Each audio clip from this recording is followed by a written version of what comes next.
Welcome back to the Silver and Black Radio Podcast, your go-to source for everything on the Las Vegas Raiders.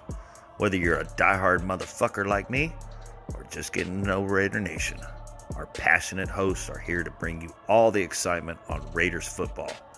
I'm Shit Show Joe, and welcome to the Silver and Black Radio Podcast. Let's go, Raiders! If not, fuck your team. And today, on today's episode, we will answer what is going on with Raider Nation after the first day of free agency, baby, on the Silver and Black Radio Podcast. I'm your host, Raider Will, and I got my misfit crew here today. I got my boy representing TBH Military Chapter, James. Let him know, baby. Yeah, you can follow us on Instagram at TBH_military_chapter. Yo, I got my boy representing TBH Sacktown. Raider China is 916. Oh boy, Steven, let him know, baby, where we can find you. Gino Smith, let's roll. We got this. That's where you can find me. Yo, if you guys want to roll with TBH Sacktown, make sure you guys go down to Shenanigans, Citrus Heights, Sacktown. Love my boy Steven. Yo, we got our boy, man, representing TBH West Coast RVP, Matty B. Let them know, baby, where they can find us. What's up, baby? You can find us on every platform there is, man. TBH West in Colorado, baby. Let's go. Yo, and I'm your host, Raider Will, and on today's episode, we are going to talk first day of free agency. We've had the 2 days of tampering period. Now, first day, I got my boy Man on Fire. James, take it away. Okay, so to start off free agency, originally I felt like we came out swinging. We came out with Gino Smith. It wasn't the popular choice from a lot of the fans. I was a big fan of it because they wrote my man off, but guess what? He didn't write back. And he's back and he's ready to start all over again. I even went as far as making a mini hype video on my Instagram. You can see that for him. I think Gino Smith is just an awesome addition. I think that's clearly the best thing that's happened to us in free agency, right? Okay. And then the rest of the days happen. And what I mean by that is we've lost Robert Spillane now. We've lost Trayvon Merrick. We've lost Divine Diablo.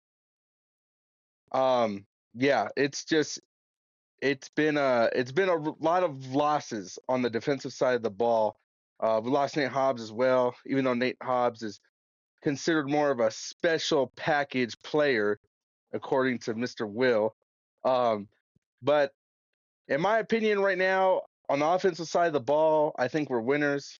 Unfortunately, on the defensive side of the ball, I think we're losers. I really think we're losing right now on the defensive side of the ball. We've picked up some guys. I mean, on the defensive side of the ball, me personally, I don't like the idea that Landon Roberts is our linebacker one right now, and the best linebacker on our team. Not really feeling too warm and fuzzy about that. Actually, the past couple of days, ever since we got Gino Smith, I actually feel like instead of watching the free agency frenzy from the Raiders, I've actually been kind of watching the free agency snooze fest of the Raiders right now. Because it just seems like we've been asleep all day. I mean, I haven't seen much happen, even from a low paying standpoint. I know we picked up Eric Stokes. I understand he's got a lot of upside. I know we picked up Jeremy Chin. Jeremy Chin on the defensive side of the ball was probably the only pickup that I was really kind of surprised that we were able to pick up. He's the one pickup that I did really admire that we got. I saw that we re-signed Malcolm Kuntz. Kind of feeling iffy about it. I mean, I'm happy it wasn't $20 million, but I think for the price we paid Malcolm Kuntz, we probably could have re-signed Kayvon Chasen and maybe just maybe kept Divine Diablo another year at least, just to keep the more linebacker continuity from the last year. Not saying I think Divine Diablo is a linebacker one material, because clearly he's a linebacker two, right? Clearly he's a linebacker two, but at least in my opinion, he's someone that I feel like could possibly lead that group as opposed to us having a brand new group out there.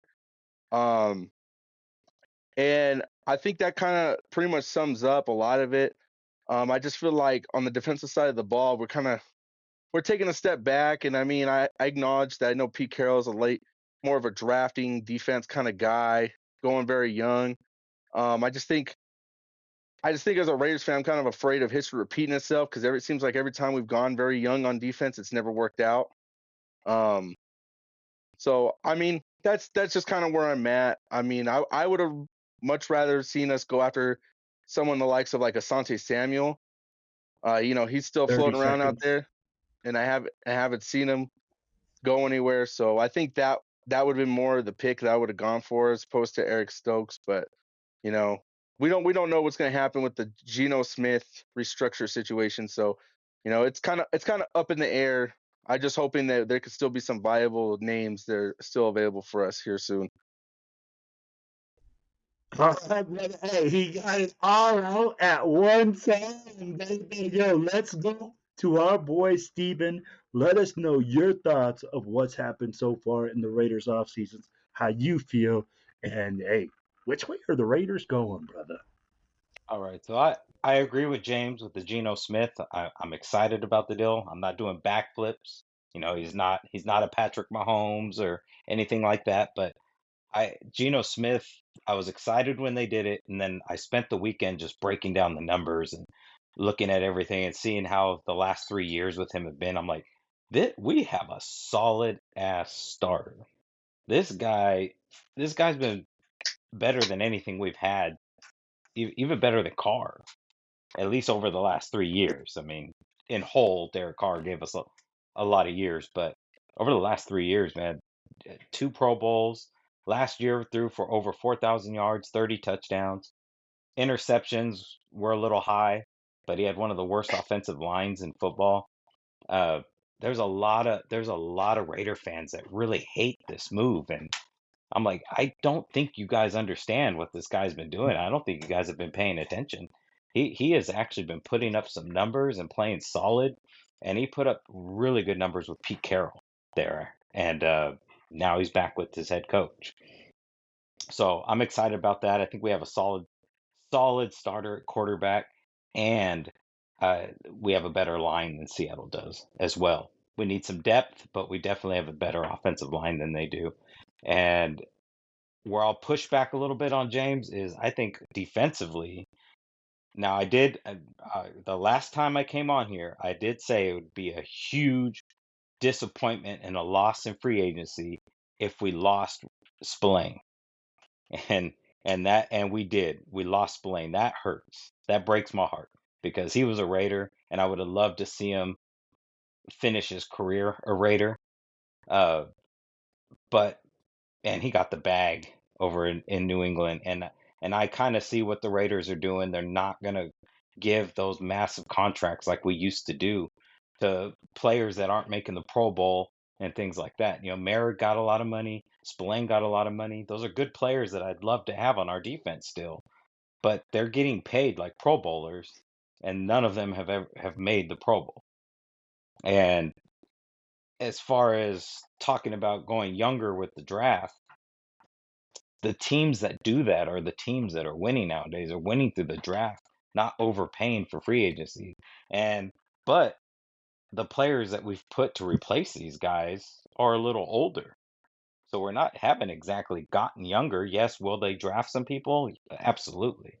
But Landon Roberts has been in the league a while, and he's really, to me, just as good as Spillane, harder hitter. Spillane's just younger. Roberts has some miles on him, and I really like Chin. He doesn't play the same position as Morig. He's more of he'll come down in the box and hit you hard. He's not a free safety. But Stokes, former first round pick, we'll see what he does. But I'm excited for what they're doing. It hurts me to see Spillane go, but I think they're being smart with their money, not going and overspending on these free agents because we've in the past done that for years, and it just the last time it paid off was when we had Rich Gannon and Tim Brown and Jerry Rice and guys like that. Since then, overpaying for all these guys, like when we did Warren Sapp and everybody, it didn't do anything for us. You got to build through the draft nowadays. I, that's my 30 opinion. seconds, brother. Oh, you're done? All I right, think I'm done. brother. Yo, Matty B, hit us with your thoughts, my brother. Man, I mean, Steven pretty much hit it right where I wanted to say it. Like I believe that you got better, like on offense. I believe Gino Smith was a great addition. I agree with both you guys on that. I mean, who's that put us? That's that put AOC, um, Gino Smith, and who Bradley right now, I guess, is who would be our quarterbacks. I think Bradley's got some up, and I think people that can bring that out in him to make him a little better would be Pete Carroll and his crew. I think all these quarterbacks can get better under Pete Carroll. So I like that addition of that quarterback. I do like the Kappa signing. Yeah, he had a bad year last year, and I'm not gonna beat around the bush. It was horrible. It was one of the worst years for a guard, especially after being one of the top. But I think he's still got some spunk left in him. I think if he was hurt and wasn't up to par, I don't think we would have signed him. So I think that was going to be a good move that solidifies our line. That puts JPJ, I think, back at center, Parham at right guard. That gives us Glaze at right tackle, and then Colt Miller at left. So I think that solidifies our offensive line pretty good. I do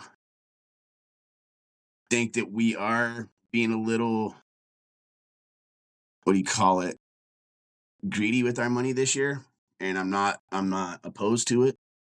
I think that we're kind of playing it smart because, like I was hearing a couple guys the other day, they were talking about it, and they were saying, you could have all the money in the world when it comes to free agency, and you could sign all these big contract to players, and you could give all these big name players big contracts just to sign them to your team because that's who the people want, right? But a lot of the time, these guys don't work out on those teams, and they end up on 2 or 3 different teams. I mean, shit, look at Devontae Adams right now. He's on his 3rd team in 12 months. So, I mean, you give these guys big play money, and a lot of these guys don't work out in those situations. So they end up getting traded or they bounce around for the next 2 or 3 years, and then they fall off, So I think it's smart the way we're spending our money. I think Pete Carroll did the same thing in Seattle, too. When people were due for big paydays, certain people got it and certain people walked, or certain people got traded. So I think we're playing it smart. I like it. Our defense is definitely improved in my book. I think we've improved. We lost a couple players, but like you said, they got overpaid in a lot of these places. And are they good players? Yeah. Do they have a lot of potential and they could be, get paid more later on down the road? Yeah, but if we're spinning the way we're spinning right now, it makes no sense to go out and get these players who, like Spillane, is a great run stopper, but in coverage, he's a liability. You look at Eldon Landons, he's a pretty good coverage back, but he kind of lacks in the run game. So, I mean, you kind of tit for tat on those linebackers there. So we'll see how that kind of works. We do have some young guys, Eichenberg and Masterson. So, we'll see how they work out. I think we could still address the linebacker position, but I don't think we need to go out and get a huge name player to do that. Look at Spillane when we 30 picked him seconds. up. He wasn't a big player, so I think we're spinning it right. Everything looks pretty good. And I'm just going to keep going with the flow on it and see what we do from there, and then get younger in the draft. Everybody has to get younger. Yo, I can agree with a lot of what everybody said here. Gino Smith, you address the quarterback position in move 1? I'd be like, hey, and we all know that has been the top priority question for the Raiders. Who's going to play quarterback next year? Who's going to be our guy that's going to lead us into the playoffs or lead us into the promised land? Lead Pete Carroll's team. We all said, hey, we can't have a pocket guy. We can't have a guy that's not going to be sitting in the or sitting back there and just picking people apart. We also said, hey, having a rookie and just leading off with the rookie is going to be a hard transition to win right now. Raider Nation is impatient. Raider Nation wants moves today. They want you to sign the biggest, baddest dude at every position. And let's just be real. Financially, not possible. So, with Gino being addressed initially with the third round pick that we got for Devontae Adams, who is no longer on the Jets,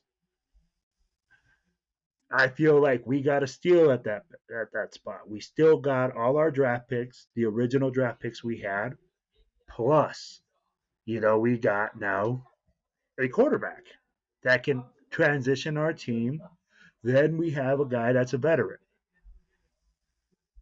We have to look at all those things. So we say, all right, let them transition, let them go into their things. Now, when you talk about adding defensive talent, we added a guy that was in the first round in Eric Stokes. He's a first round draft pick at minimal cost. We added a linebacker in Ellsworth at $3 million that, if you look at his PFF scores, are very comparable to Spillane. Spillane got $37.5 million. His guaranteed money was 16 mil. When we got Gino Smith, we understood that we had to restructure the contract. We understood that he wants more money. Everybody says, oh yeah, well, the Seahawks are going to carry 31 million. Well, they carry 31 million, but what about the rest? What about the 16 million plus that he's going to ask for? Are they going to carry that too? No. We have to carry that, and then we have to look at the longevity of our team. We can't sit here and say, hey, we're going to spend all our money. First of all, we just got done paying Max. So his contract is locked up. There's 31 mil right there. You talk about Gino, that's another 20 mil you got to put on top. We had 106 mil, now you only got 56. You signed Chin for what? What was it? 11 mil? I don't Yeah, believe I it. don't remember. I don't remember So- the number. I don't 2 remember. years, 19. 2 2 years, years, 19. Okay, 2 years, 19. He's already at 9 mil. So your pocket goes down. Your money keeps going down, man. I mean, like, eventually we got to say, hey, it's just like you guys said. We got to build with key players and not just spend our money like crazy. It's being financially responsible and doing the right thing for the team. And that's what Pete Carroll and Spytech are doing. Fellas, James, you've been waiting. Rebuttal, thoughts, concern. Hey, first of all, what I want you to do, if you're a listener, I want you to comment. I want you to let me know if you agree with James, with me, with our boy Steven, with Matty B. Let us know, engage with us. Let us know what you guys are thinking about the Raiders and what they're doing. James, you heard all the arguments. Hit us with it, baby. We got a minute and a half left, fellas. Open thoughts, concerns. What are we gonna do next? Where are we going? James, go ahead, man. I agree with everyone what they're saying. I mean, the Raiders are trying to play safe, trying to save money, right? But in my opinion, sometimes safe is just too safe, and it's just not to me. And in this instance, I just don't think it's enough to really value our defense. I think our defense was heading towards a top 15, top 10 defense. I think I look at today, I'm looking at us for more of a 20 point of view right now. That's just my personal opinion. I mean, it could be wrong, but considering the fact that we still got Jack Jones out playing corner and he's basically our corner one right now, besides Ja'Cory Bennett, I mean, I'm not really having a warm and fuzzy considering Spillane left, Morrig left, and we're missing a ton of people. I'm not really getting a warm and fuzzy about our defense. But the good thing is Gino's here, so maybe we can win in a shootout.